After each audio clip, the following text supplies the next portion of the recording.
से पहले एक बार फिर राजनीतिक दलों के नेता और कार्यकर्ताओं को सुरक्षा की चिंता सताने लगी है। प्रचार के दौरान नक्सली हमले को लेकर प्रत्याशियों और कार्यकर्ताओं को डर बना हुआ है। पुलिस उम्मीदवारों की सुरक्षा के साथ ही फ्री एंड फेयर इलेक्शन करवाने की योजना भी बना रही है, तो वहीं सियासत भी जमकर हो रही है।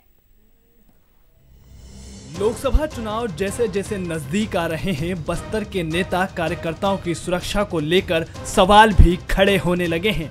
चुनाव प्रचार में नक्सली हमलों का डर नेता कार्यकर्ताओं को सता रहा है। इसी महीने चुनाव की रणभेरी बज सकती है और नक्सली भी मार्च अप्रैल से लेकर मई के अंतिम दिनों में बड़ी वारदातों को अंजाम देते हैं। पुरानी बड़ी घटनाओं पर नजर डालें तो 10 अप्रैल 2010 ताड़मेटला में 75 जवान शहीद, 17 अप्रैल 2010 चिंगावरम ब्लास्ट में 36 लोगों की मौत, 6 अप्रैल 2006 रानी बोदली में 55 जवानों की शहादत, 25 मई 2013 झीरम हमले में कांग्रेस नेताओं समेत 29 की मौत, 11 मई 2014 टहगवाड़ा में 11 सीआरपीएफ जवान शहीद और 9 अप्रैल 2019 बीजेपी विधायक भीमा मंडावी की हत्या।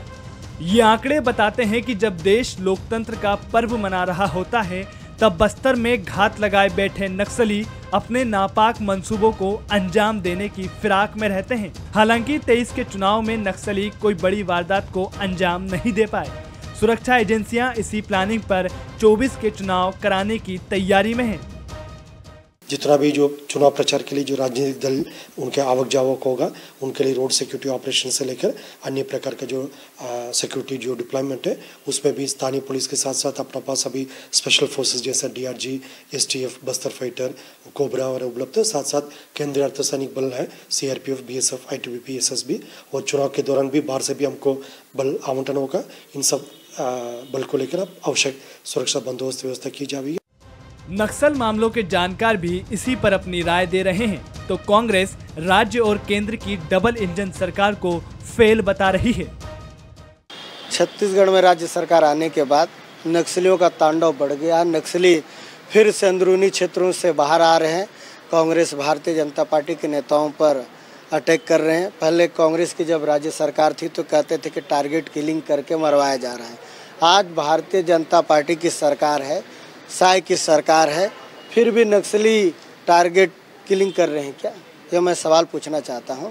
राजनीतिक दल के कार्यकर्ताओं को बहुत सोच समझ करके चलना चाहिए और जो निर्वाचन आयोग और जो सुरक्षा मानकों की जो गाइडलाइन जारी होती है उसका पालन करना चाहिए, क्योंकि नक्सली छद्मवेश में अटैक करते हैं और सब कार्यकर्ताओं को सुरक्षा देना संभव भी नहीं है। पुलिस के लिए भी एक बड़ी चुनौती है।